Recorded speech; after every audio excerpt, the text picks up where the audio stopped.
Next. Namaste, dear brothers and sisters. A very warm welcome, Sister.Linda ji, and to all present, to this study of the book, The Way of the Disciple. This international study camp, hosted by the Indian section, is a lecture series jointly conducted by Sister.Linda ji and Pedro sir. Today, the third session of this series will be conducted by Sister.Linda ji.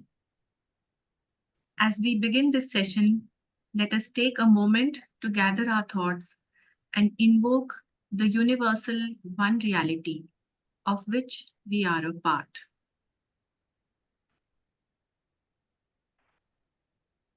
O hidden life, vibrant in every atom. O hidden light, shining in every creature. O hidden love, embracing all in oneness. May each who feels himself as one with thee know he is also one with every other.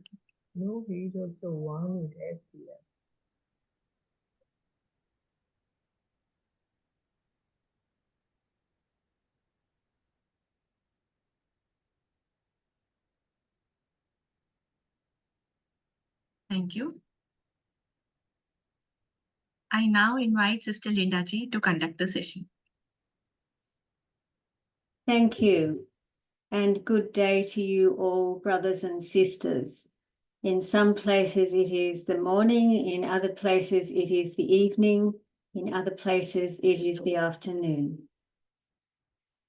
So we continue our series today, and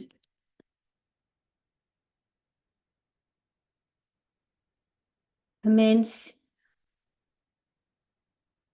the section on preliminary qualifications for discipleship.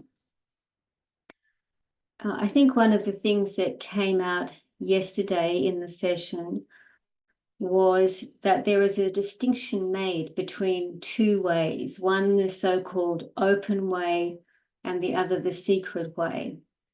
The secret way referring to this path of discipleship as an evolutionary choice by those individuals who are willing to put in considerable extra effort for the ultimate purpose of helping humanity, really, rather than taking what has been described as the longer way around the mountain, the longer, more regular evolutionary path of humanity over many lives. So we're going to be dealing with the subject of discipleship more, and the preliminary qualifications for that. It is both a tremendously inspiring and a tremendously challenging subject at the same time. Various members in the early days of the TS are known to have failed in this respect. They offered themselves as chelas of the masters, but they were found wanting and did not succeed. And perhaps some of the reasons for these will become more obvious as we proceed with the classes and get a sense of how deceptively simple, in a way, the requirements are, and yet how demanding as well. So Miss Codd begins with a set of recommendations for one who is aspiring to chelaship or discipleship, and these are listed in the collected writings of Madame Blavatsky. And if we just look down those for a start, that's quite a list to begin with. Perfect physical health, absolute mental and physical purity, unselfishness of purpose, truthfulness and unswerving faith in the law of karma, courage undaunted by every emergency, an intuitional perception of one's being the vehicle of the divine Atman or spirit, and a calm indifference for and yet a just appreciation of everything that constitutes this objective and transitory world in its relation with and to the invisible regions. This is quite a list to begin with for those who are aspiring to Chelaship. And it's said that only one of these may be allowed to be modified in rare and exceptional cases, and that is number one, the perfect physical health. So that's quite a starting point. And then she also has included before or at the beginning of this section, Blavatsky's Golden Stairs, which are probably relatively familiar to many of you. I won't be going into them in detail in this session, although aspects of them will come out as we go along. And we can note them briefly though. So we have a clean life, an open mind, a pure heart, an eager intellect, an unveiled spiritual perception, a readiness to give and receive advice and instruction, a loyal sense of duty to the teacher, a willing obedience to the behests of truth, courageously enduring personal injustice, bravely declaring one's principles, valiantly defending those who are unjustly attacked, and all the while a constant eye to this ideal of human progression and perfection, which the so-called secret science depicts. It says these are the golden stairs up the steps of which the learner may climb to the temple of divine wisdom. So this really gives a little bit more specific advice on the kind of attitude that a disciple should have. And we're going to go into some of these things more. So she comes up with a number of sections to the 5 essential preliminary qualifications for Chelaship or discipleship, as she lists them. And these really do derive from the Golden Stairs. For example, the right motive and being honest and unselfish can be seen to relate to this idea of a clean life and a pure heart, real unselfishness, real altruism, which has also been mentioned in a previous session too. Courage and will, very important qualities. For anybody who's setting out on a journey, perhaps an unknown journey, courage and will are very important. And in a sense, the journey of discipleship would be a whole adventure into a hitherto unknown territory. Sometimes this kind of thing has been referred to as the geography of the spirit. Courage to venture into the geography of the spirit. And then we have the necessity for intelligence. So we will look a bit at what intelligence is and what it does. And that relates back to the open mind and the eager intellect in the Golden Stairs as well. And then spiritual perception, a spiritual perception, a different kind of perception. So let us begin, first of all, with what she calls the right motive. And that was her first of the 5 sections that we just saw listed.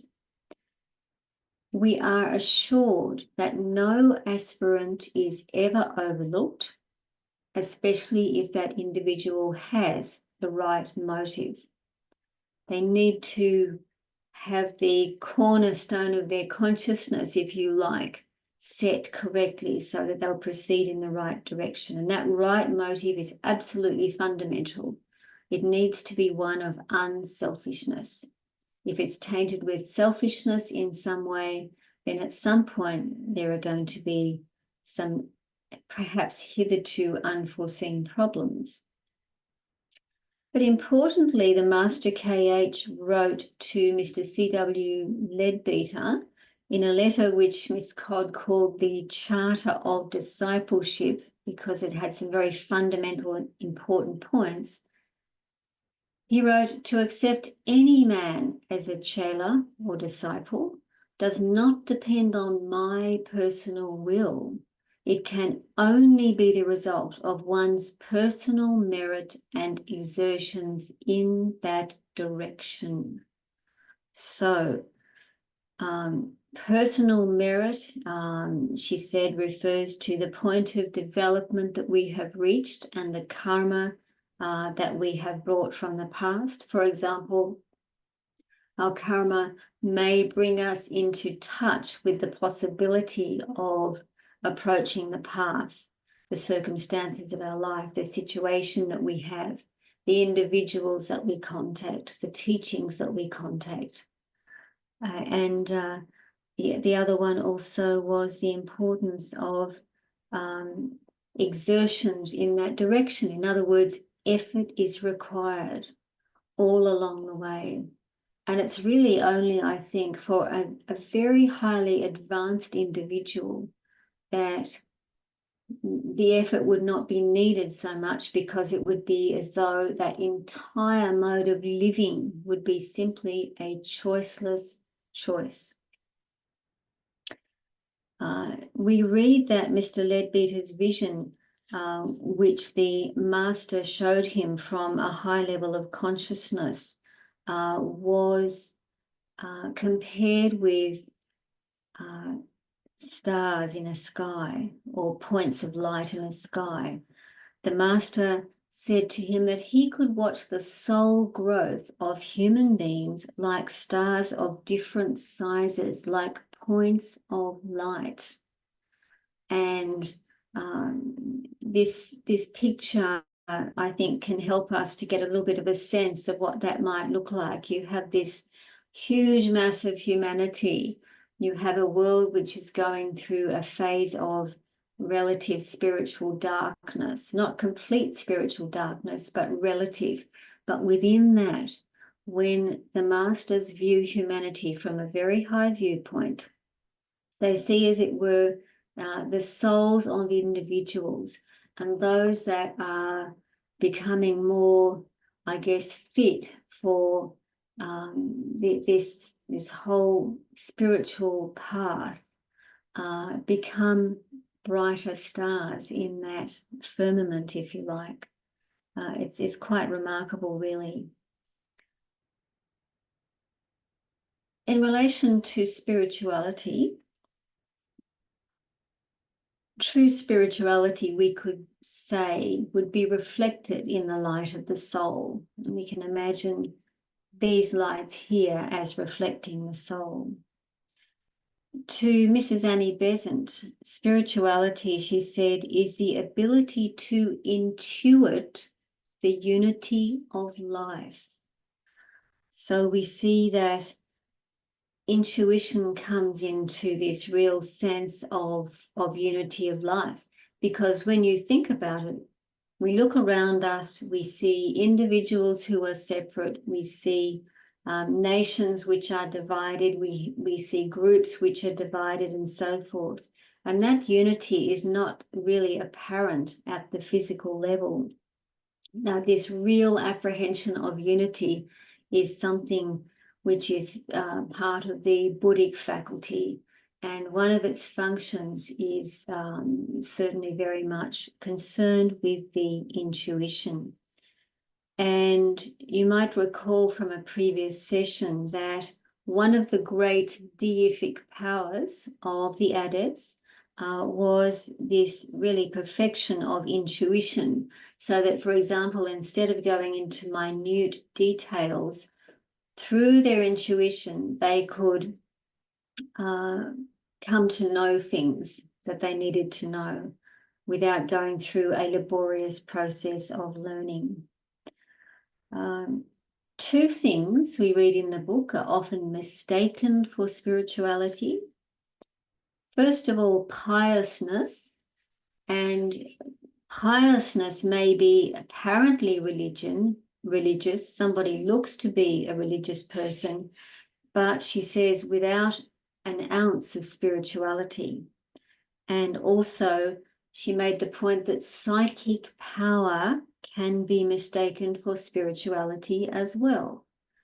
And we know that today in the world, there are many people offering different kinds of psychic services, if you like, and charging for them, and perhaps even making out that these are really spiritual. But from the point of view of the Mahatmas, this is not the case. This is a mistaken identification with spirituality.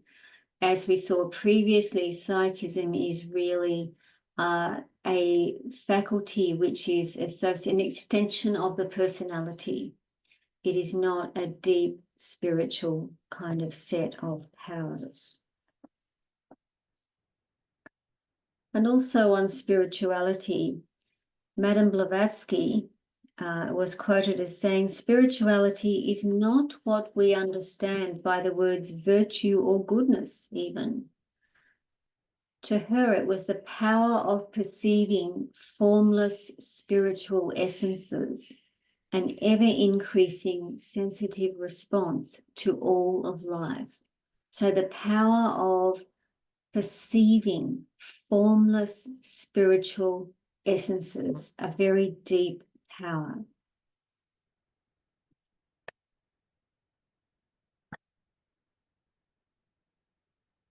We read in the book that there is but one enemy on the road to the realization of our own divinity, and that is our own egotism. But Miss Codd adds that we should not blame ourselves too severely for this. And this is important because it's really part of the whole human journey, part of the whole human condition, that we need to have a certain sense of self in order to function in the world and so forth. But eventually we need to be able to transcend that as well. Here we have a helpful image from nature. And I think again and again with spiritual teachings that images can be very helpful in understanding.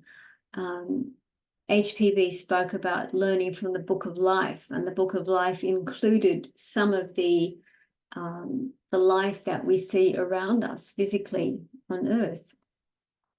So here we have, for many lives upon the outgoing path, the Pravriti Marga, this sense of ahamkara, of I and me and mine, acts as a kind of protection, like the eggshell around a growing chick, to enable the divine possibility to establish a strong center of individuality, whereby it will one day be able to destroy that protection and remain a radiating center of power and light without a periphery.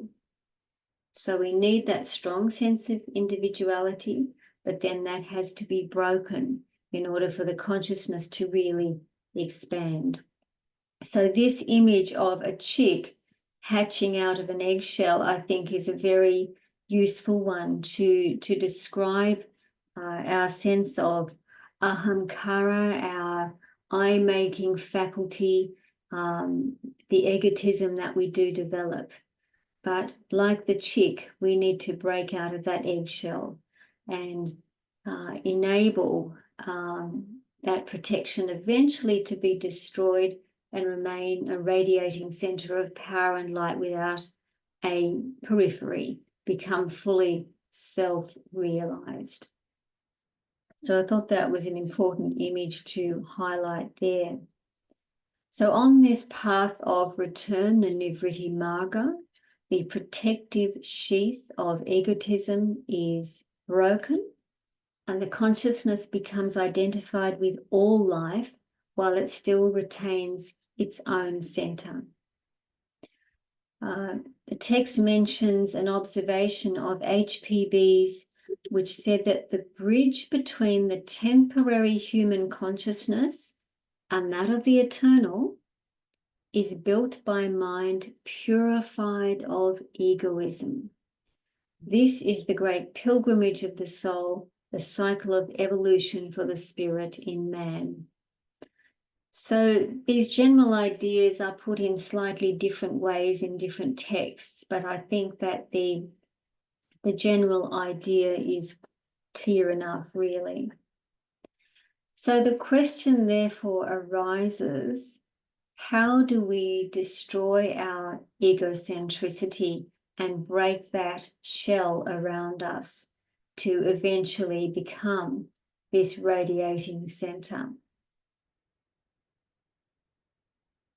Well, Miss Cott observes that it is best done or better done by transcension, as she calls it. In other words, if you like, rising above it, raising our consciousness to a higher level above the ego, I suppose, and making that more and more part of our waking life.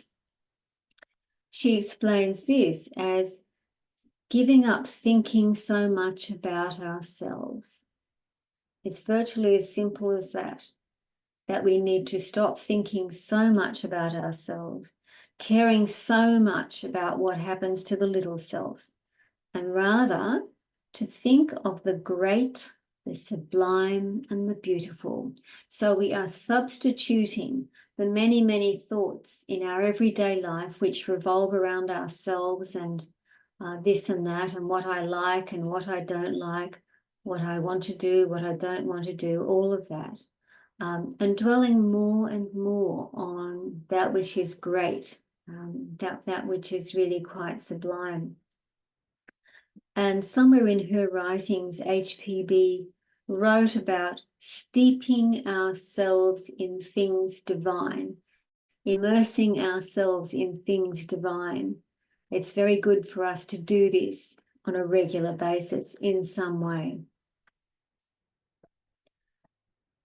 This chapter in the book makes reference to the classic meditation of the Lord Buddha, also known as the sublime states of mind, the four sublime states or abodes: loving kindness or love, metta, compassion or karuna, sympathetic joy or mudita, and equanimity or upekkha. They are sublime because they are the right, they are the ideal way of conduct towards living beings. And if we think about it, there is a truth in this. And they're called abodes because these states ideally should become the mind's dwelling places, where the mind feels at home, not places for short visits. So this was written by Nyanaponika Thera, a German-born Sri Lankan Buddhist monk of the Theravada tradition. He wrote that these four attitudes, or godlike divine abodes, are said to be excellent or sublime because they are the right or the ideal way of conduct towards living beings. He said they are the great removers of tension, great peacemakers in social conflict. They level social barriers. They revive joy and hope, and they promote human brotherhood against the forces of egotism. So you see how useful these kinds of qualities are in a spiritual life. And they also, of course, help to purify the mind and to dispel egotism. The Holy Ones placed much emphasis on the importance of motive, which is the subject of this section. Miss Cod was of the view that purity does not have anything to do with man-made morals. Rather, to her, purity was wholeheartedness, singleness of thought and purpose. She said, let us develop the right motive, not even to care whether or not we are holy or wise. Let's move on.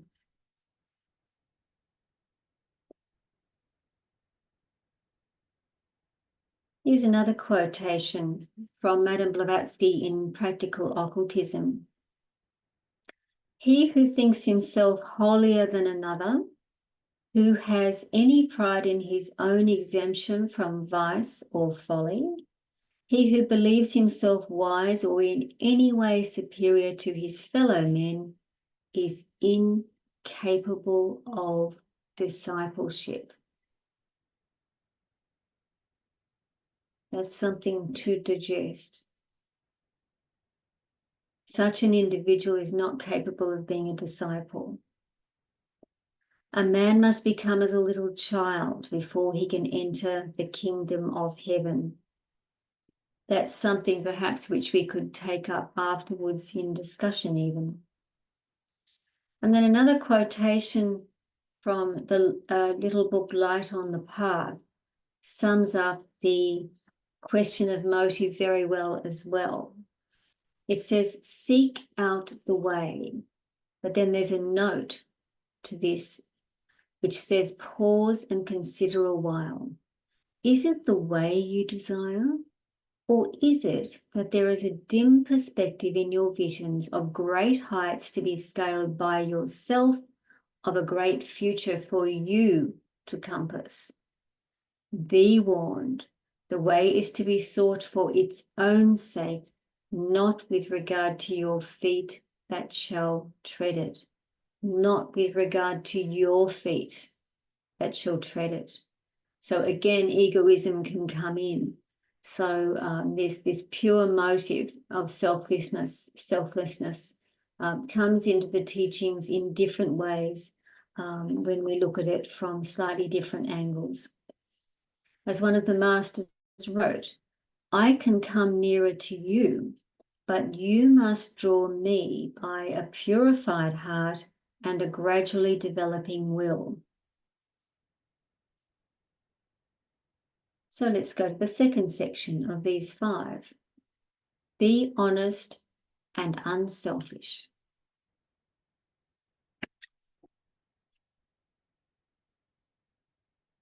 We begin with a quotation from the letter from the Master KH to Mr. Leadbeater, that so-called Charter of Discipleship, which Clara Codd was speaking about. It says force, and these underlined words were underlined by the Mahatma in the letter. Force any one of the masters you may happen to choose. Do good works in his name and for the love of mankind. Again, look at the motive here. Do good works in his name and for the love of mankind. Be pure and resolute in the path of righteousness as laid out in our rules. Be honest and unselfish. Forget yourself, but to remember the good of other people, and you will have forced that master to accept you. So again and again, unselfishness comes out as an absolutely essential ingredient in a genuine spiritual life. So honesty and unselfishness are linked to the diminishing power of egotism, ahamkara, which Miss Codd describes as the enemy of spirituality. As she points out, it's not easy to be truly honest, especially with ourselves. We may be relatively honest, but not quite realize that we're not honest enough.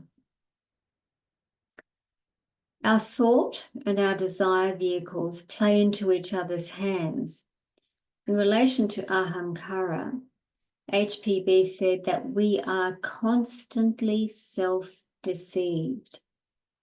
Powerful words. We are constantly self-deceived. This may sound strange. This may sound not necessarily true. But from a certain point of view, we are surrounded by the veil of Maya. We are living and functioning in this world, and we do not see everything fully. We do not have that kind of, if you like, spiritual sight. And there's great truth in the statement that the mind will always produce excellent and plausible reasons why we should do what our desire nature prompts us to do. Maybe you can relate to this. Are we attentive enough to actually follow our mental patterns at times and watch the mind at work? If we desire something, the mind will very easily follow, and it will come up with reasons why we should have this or that thing. The mind is very, very good at coming up with reasons once the desire is there. Some people have a particularly restless mind. When the mind is restless, there is simply no contentment. Therefore, the need to learn to quieten the mind through study, through meditation, through spending periods of time in quiet, perhaps just going for a walk in a natural surrounding. And also we can quieten ourselves by the whole way we live our life. If it is a regularized kind of life, then it is easier to be in such a state, a relatively calm state. As Clara writes, to be honest with oneself demands a good measure of courage, humility, and unselfishness. And then she really challenges us by asking a series of direct questions which should make us reflect deeply. She asks, do we desire power consciously or unconsciously? Do we desire power in some way? Do we desire perhaps the sense of security for being safely in the Master's hands for all lives to come? A kind of future insurance. Do we desire perhaps to belong to an exclusive group which makes us superior to ordinary men?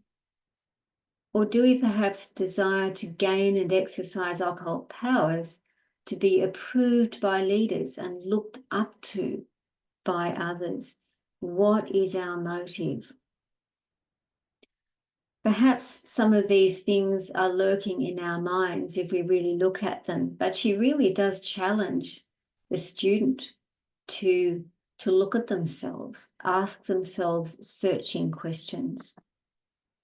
She points out that it's not easy to forget ourselves, and the best way to cultivate interest in every living being is to cultivate interest in every living being and in all spheres of life.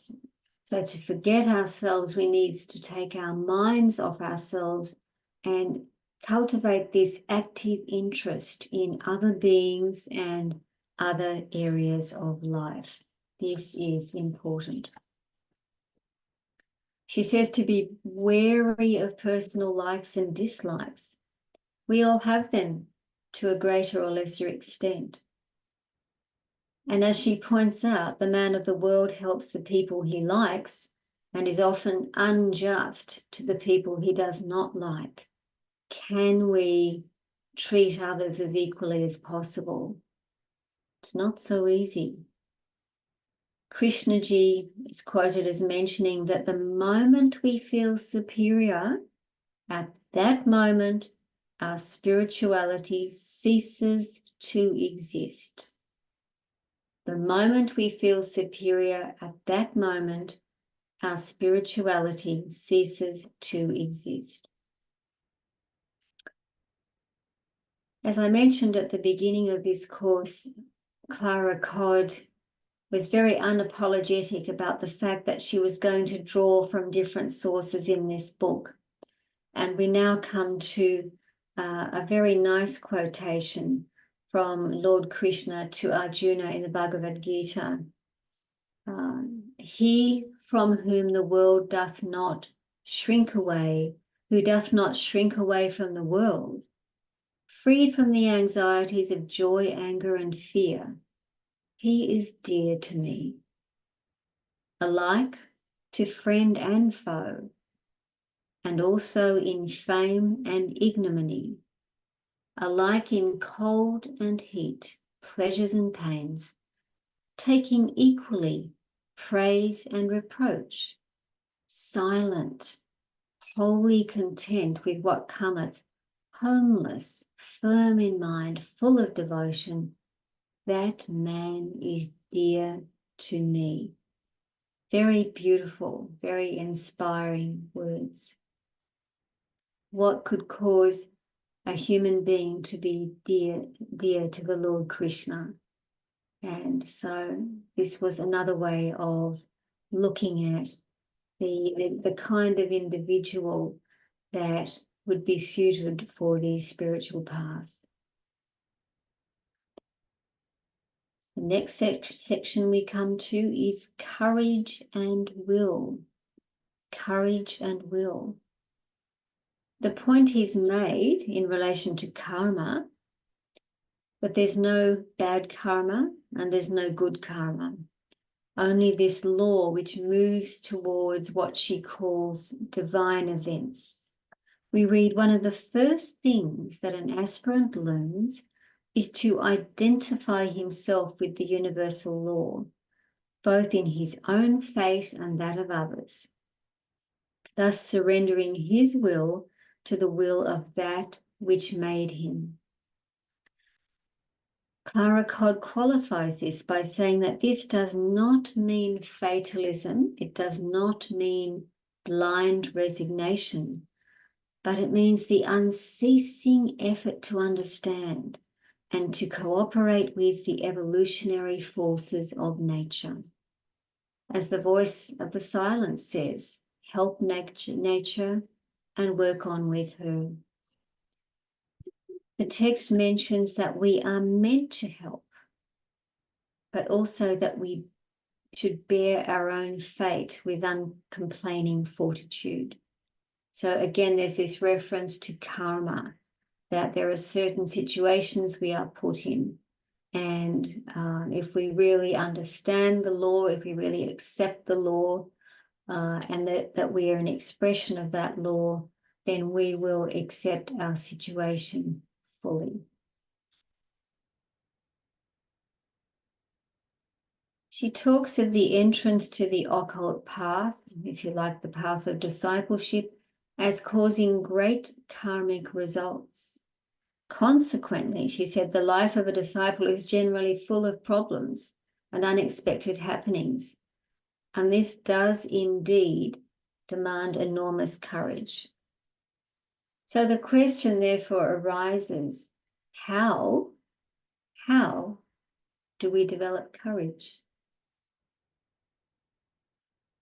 Clara Codd gave one example. She said, train ourselves to stand a certain amount of discomfort, not extreme austerity, but to help counteract today's desire for comfort and luxury.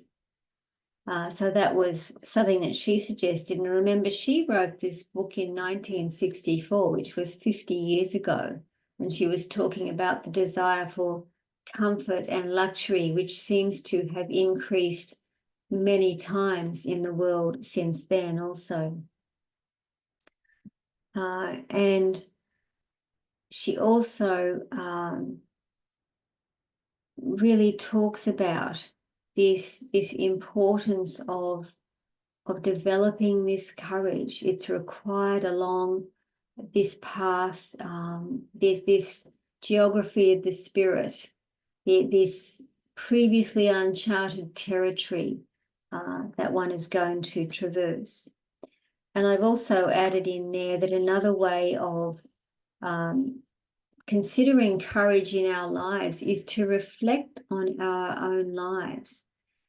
almost inevitably we will find, if we look back over our life, that there have been times when somehow an inner courage that we had came to the fore, that it is there very deep within our nature and will show itself at times.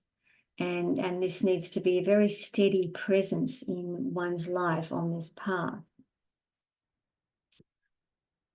A significant point is made that a master cannot make decisions for accepted chelas or disciples, nor can a master direct that chela's growth.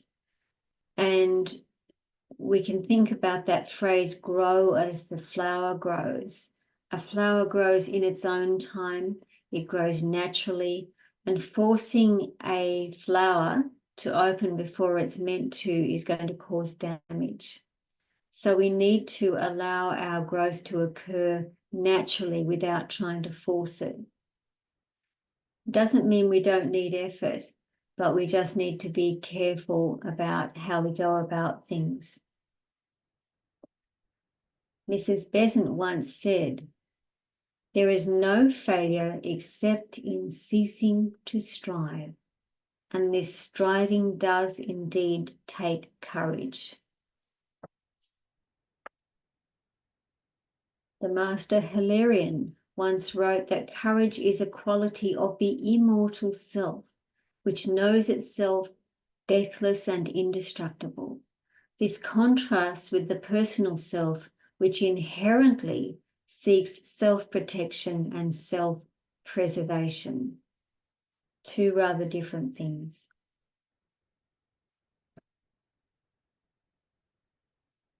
Then in relation to will, we're reminded of HPB's comment that human evolution takes place first by natural impulse and then by self-induced and self-devised efforts, checked by its karma. The adept, said Clara Codd, is governed by the divine will,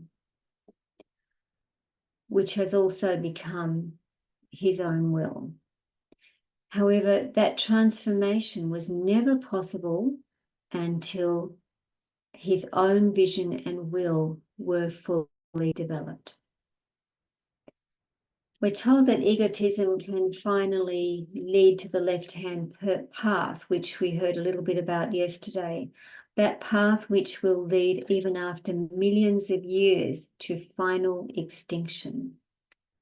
Final wisdom and truth are not obtainable in this way, says Clara Codd.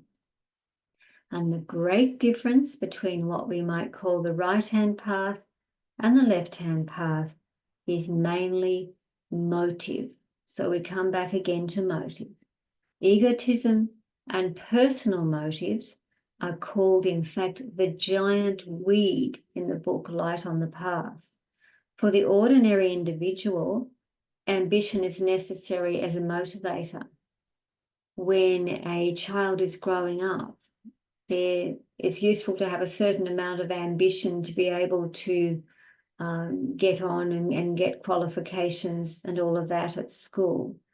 And yet in the spiritual life, ambition takes on a different complexion. As Clara Codd says, as long as ambition does not injure others, it is an aid to growth. But we can add that as one progresses along the Nivritti Marga, the path of return, ambition, desire, eventually needs to be transmuted into spiritual will.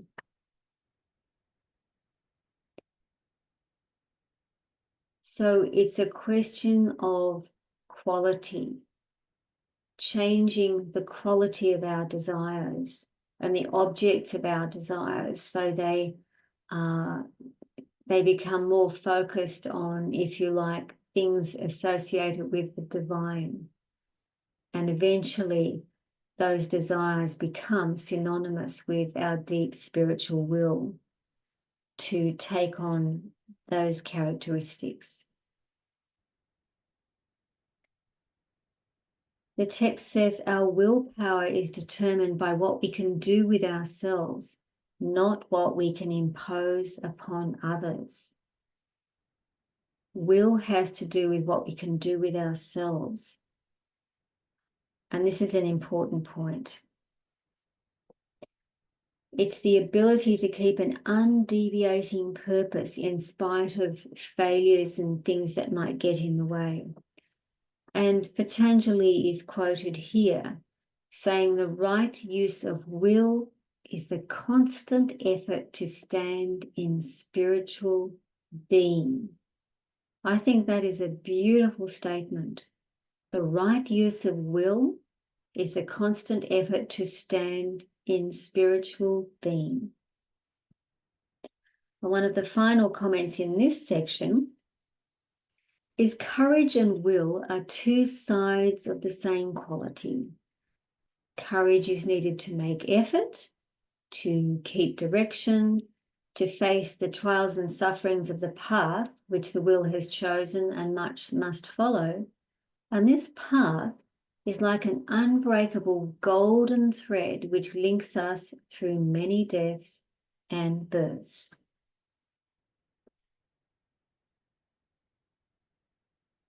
So we now come to the fourth of the 5 sections that we are considering today.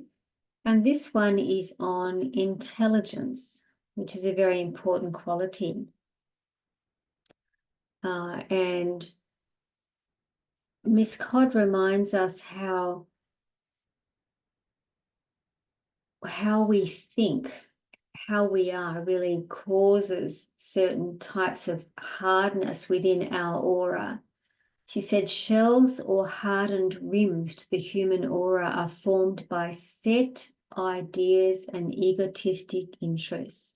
If our minds are closed, if they are prejudiced and so forth, then eventually those sorts of thoughts are going to cause us to be really well and truly enclosed.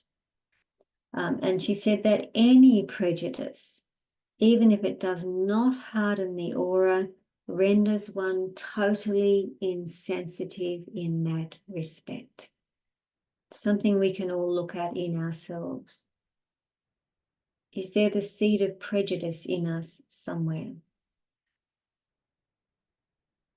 And she tells us not to be so sure that we know, or for that matter, that anyone else knows for certain. And this may not be so comfortable for some. She said we need to keep an open mind and we need to think for ourselves. We need to be ready to change an outlook if reason or added knowledge and experience warrant it. Be willing to change our outlook if it seems necessary. She said love of ease can prompt one to seek the comfortable chair of authority, that immature souls need the support and consolation of an accredited authority, but the would-be occultist is not a weakling. It's very easy to consider another individual as an authority, for example. But there comes a point in our long series of lives when we really do need to reflect on life for ourselves. We do need to think about life. Theosophical teachings are quite marvelous, quite lofty. They really can expand the mind and no doubt help us in various ways. Ultimately, our journey is an inward one, which eventually causes the complete dissolution of the sense of separateness and brings one into a new world of understanding. And remember back to this image of the chick breaking through the eggshell.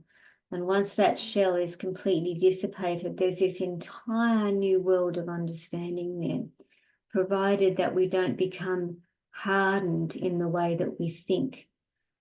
Prejudice, incapable of changing our viewpoint, not willing to look at other points of view, not willing to perhaps go more to the truth of something.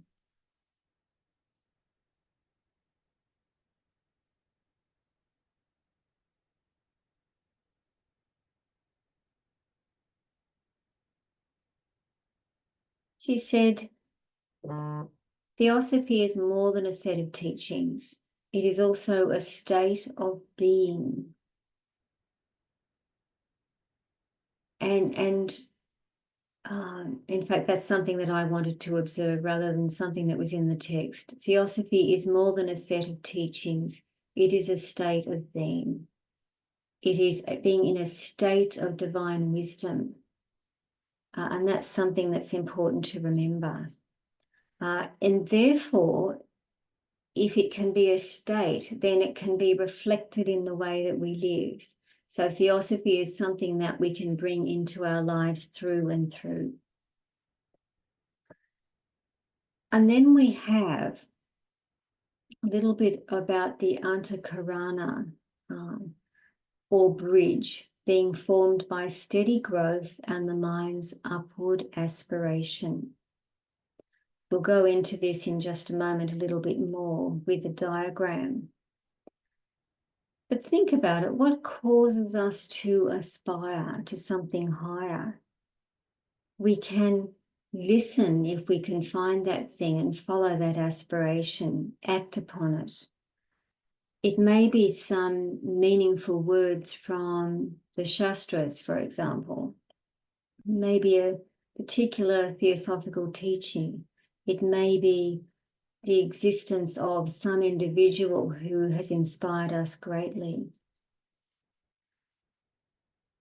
So it's very clear that effort is required if one aspires to this way of the disciple, until there's so little sense of self that we actually become the way, then there is no other choice. For example, we might meditate in the morning.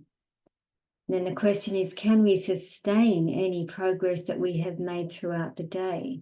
Can we maintain a certain level of awareness, stick to the keynote of our morning meditation, come back to it? Or on the other hand, do we more easily forget again and again and then have to bring ourselves back to something closer to that meditative state? I'd like to mention a quotation in the book about the antakarana here. And HPB talks about the manas pictured as an upper triangle connected with a lower one by a thin line which binds both of them together. And this, she said, is the antakarana, that path or bridge of communication. And I've just drawn a little diagram there to give a little bit of a sense of what she's talking about.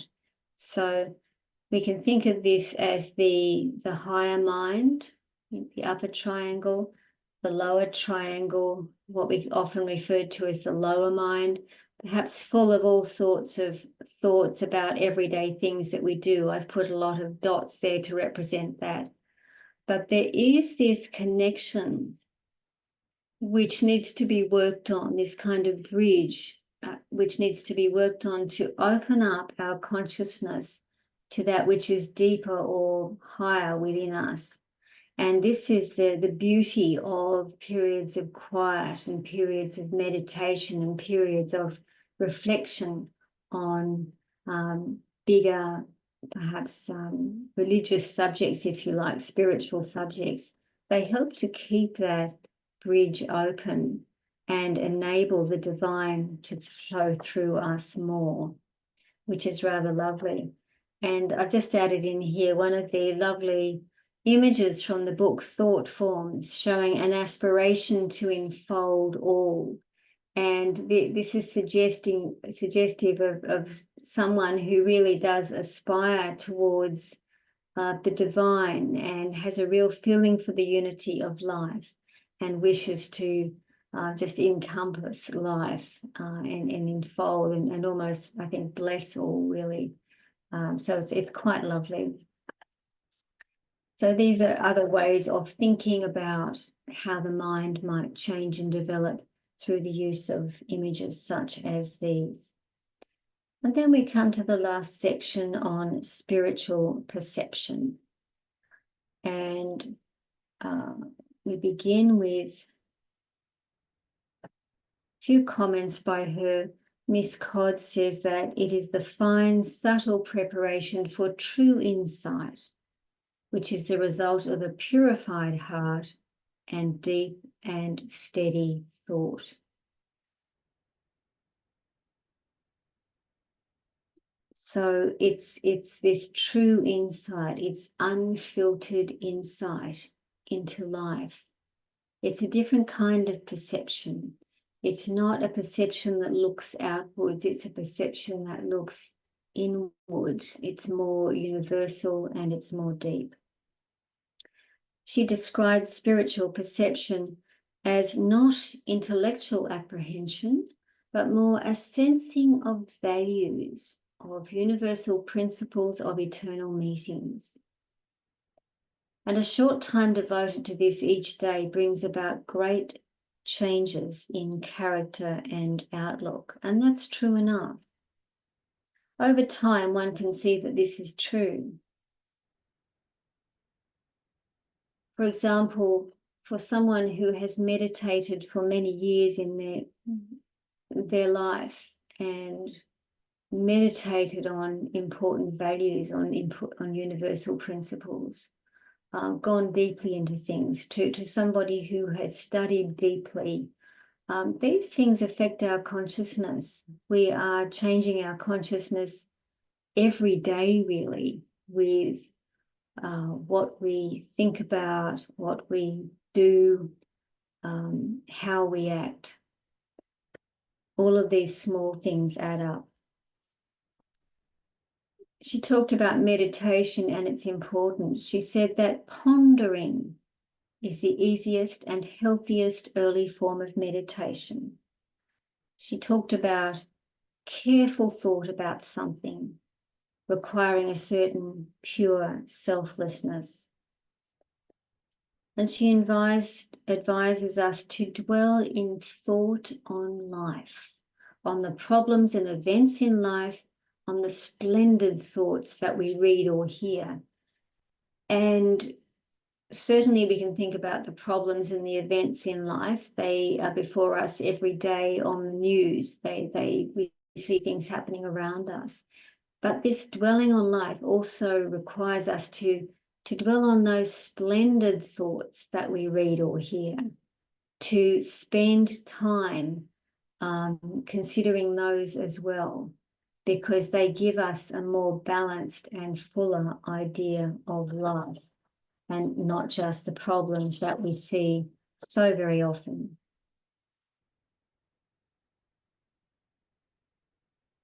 She quoted HPB, who said, "Complain not.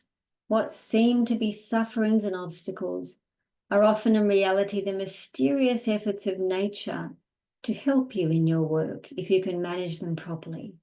Look upon all circumstances with the gratitude of a pupil." So can we actually be grateful for all the circumstances we find ourselves in? Sometimes it may be easier to feel grateful later on after some difficulty, but if we're open, every situation can teach us. A very important quality in all of this is imagination. The untrained imagination, which Patanjali called fancy, can play havoc with human life. But the controlled imagination is a really wonderful creative power for our thoughts. And the fact is that we are creating our future. We are creating our future. The things we meditate on, the things that we study, the things that we emphasize in life, all of these things help to create our own future. So if we're sincere, we can remold our inner vehicles, and especially the mind. It is possible to change. So just to review the sections that we've looked at this afternoon: recommendations for the aspirant to chelaship or discipleship, perfect physical health, etc. There was a list of things.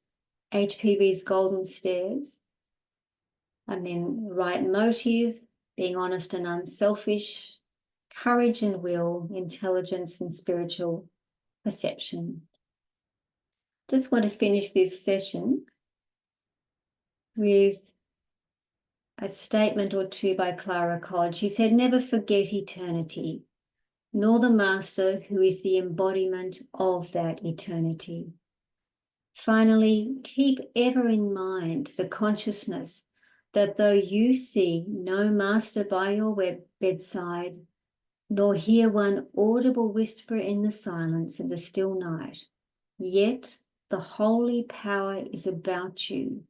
The holy light is shining into your hour of spiritual need and aspirations." And that's beautifully inspiring. So we have considered these preliminary qualifications for discipleship today. In the next session, Pedro will be considering the qualifications for initiation, especially the first two, Viveka and Vairagya, and that will be next week. But this brings us to the end of our slides for today's session. Thank you very much, Sister Linda ji, for this beautiful session and the deep insight which you have shared with us on these aspects of how we can proceed towards a higher life. Thanks a lot for that. And our session is now open to the participants. They may discuss any concepts or if they have any question that they would like to ask you. So you are welcome.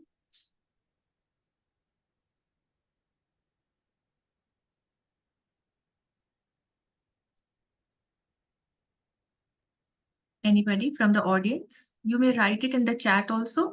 Yes, Jitendra ji, brother Jitendra, he has raised his hand. Yes, I like to what the study that we had today. It's exactly what I put into practice. Right motive. For right motive, I got to have the right understanding. And with the right understanding, we'll have right thoughts, we will have right speech, right actions, and right livelihood, right effort, right meditation, right contemplation. Those 8 steps of Lord Buddha. To kill egoism, I always say that I'm not a Zambian, I'm not an Indian, I'm not a Hindu, I'm not religious, hence I don't belong to any religion. I'm not the body, I'm not the emotions, I'm not the worldly thoughts. I live in the eternal, I am the self. I was not born, I will not die. I had no beginning, I'll have no end. I observe, I am the observer and the observed. I know the self as one. I am boundless, I'm eternal, I'm immutable. That is, no water can wet me, no weapon can destroy me, no wind can blow me. I am naturally glorious. I identify myself as a pantheist. I have no past, no future. I am in now. So I put this into practice. As Krishna Jiddu Krishnamurti says, when you identify yourself as an Indian or Englishman or Russian or American, you are being violent. If you identify yourself as a Hindu, Christian, Muslim, Jain, you are being violent. That's all I have to say. Thank you very much for sharing that, Brother Jitendra. This brings up a very important question, which is that of identity. With what do we identify? And I guess for various people, even the Master KH said that he was not above identifying and with the nation that he was born in. But ultimately, to be, I guess, a free being, we need to rise above the things which compartmentalize us and cause us to be separated from others, to feel that we belong to one group rather than another, and become exclusive, and sometimes even with a feeling of superiority. And we have heard in this session about the problem with superiority as well. It's something that requires work every single day to do this. But yes, thank you for sharing these insights into how you like to live your life. Thank you, and thank you for the reply. That was very apt regarding identity and how it keeps growing. You break one identity, it goes to the next level. Yeah. Any more questions? You said you said that we could come back about the fact that we to be as a child, so innocence and Yes. Did you want to say something about that? Well, I suppose it is to be without yes, as a flower that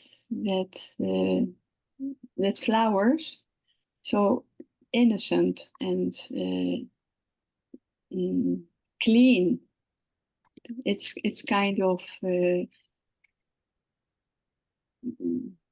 it's achieving the, well, achieving is perhaps not a good word, but coming back to the cleanness and the purity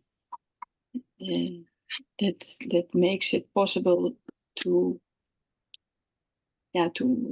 when you all the things that we have built in ourselves. I mean, we have come down in all this egotism, all the prejudices and all what that we have made, I suppose, in all these lives that we have led. That we have to come, we have to work on all what you have exposed, also what you are exposing these days, and what we also can read, and so the whole work of this, that finally bit by bit, when we understand things and have intuition, and so then you are getting back to this purity, I suppose. I don't know if it's good if explained. Oh no, nice and clear, thank you. Again, it's another image which is a good one to consider, really, what a small child is like. And a very small child doesn't have the sense of division and separation, which even an older child is more likely to have. And they're more likely to approach different people in a more equal way, if you like. They absorb like a sponge. They can absorb all sorts of things without filtering those things, which can be a good thing, and in this world that we're in today may also sometimes even be a bit dangerous for them. But a small child is not so coloured by the world, has not created so many barriers around him or her as we tend to do when we grow up and develop this sense of self more and more and more, and identify with this self. We come back to this question of identity again. I identify with this self, with the place we live in, the country we live in, and all of these things which add up and build this sometimes incredibly strong character. And yet for one who is aspiring towards the spiritual path, there needs to be a certain universality of approach to humanity, to the world. One needs to be able to perceive differently and to see the bigger picture, and not to be so much in a box that makes it difficult to see outside of that box. It's like that chicken breaking through the shell. That necessary self is developed, but then it has to be transcended. And the image of a small child is a very interesting one in relation to the spiritual life.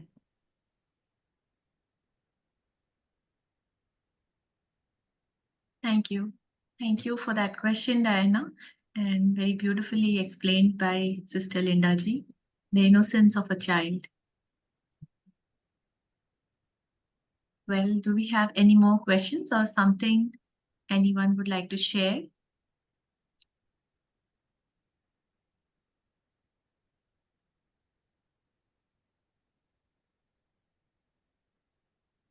Linda ji, would you like to conclude with sharing a few more words on the session which you have taken today?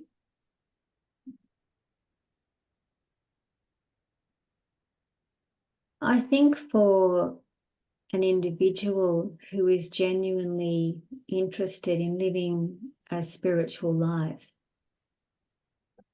it is very important to have a good, solid, firm foundation. When anything is built, when a building is built, the foundations have to be secure, and then the building itself will be strong. And this work that we are talking about is something that doesn't come about overnight.